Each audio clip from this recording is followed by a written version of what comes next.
love this scene. Check this out. Listen, Paul's was an identifiable message. And here's what I mean by when I say identifiable. Let's read it in Scripture. Paul then stood up in the meeting of the Areopagus. Now, Areopagus, you probably know as, this is known as the Mars Hill. If you've heard of Mars Hill, this is the point in Scripture where the Apostle Paul stood. Listen, Socrates, Plato, Aristotle, they all proclaimed their philosophies right here on this hill. And now here is the Apostle Paul proclaiming the truth of the gospel on that very same hill to the very same people in Athens. Isn't that incredible how God just brings that? It's just a powerful moment here. Let's read on. They say, people of Athens, I see that in every way you are very religious. See, they were walking around and they looked carefully at the objects of worship. And here's what Paul found. He says, I found an altar with this inscription, to an unknown God, to an unknown or agnostic theo, where we get the term agnostic. There's a God, but we can't define a God, and it'd be prudent of you to define what God or who this God is.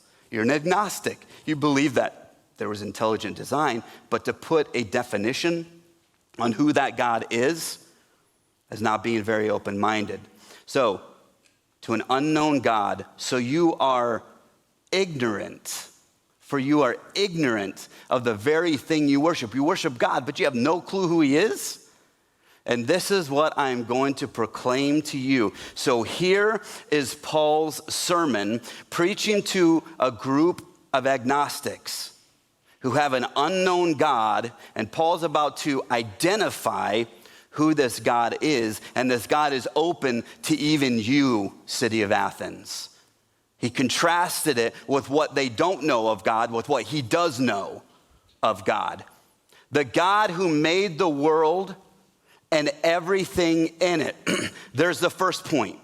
Truth. There's one God. He made everything. He's all powerful, absolute, and supreme. He is your idol. He's your only idol here because he made everything. And then we get to number 2. So the Lord of heaven and earth does not live in temples built by human hands. So we get that second truth, that he is the ruler of all. God is not a God that's created out of the mind of man. So we cannot put God in a box. We worship God not just here, but we worship God because he's everywhere. He is not served by human hands as if he needed anything. He doesn't need anything. He doesn't need us. He wants us. That's the gift that God has given us.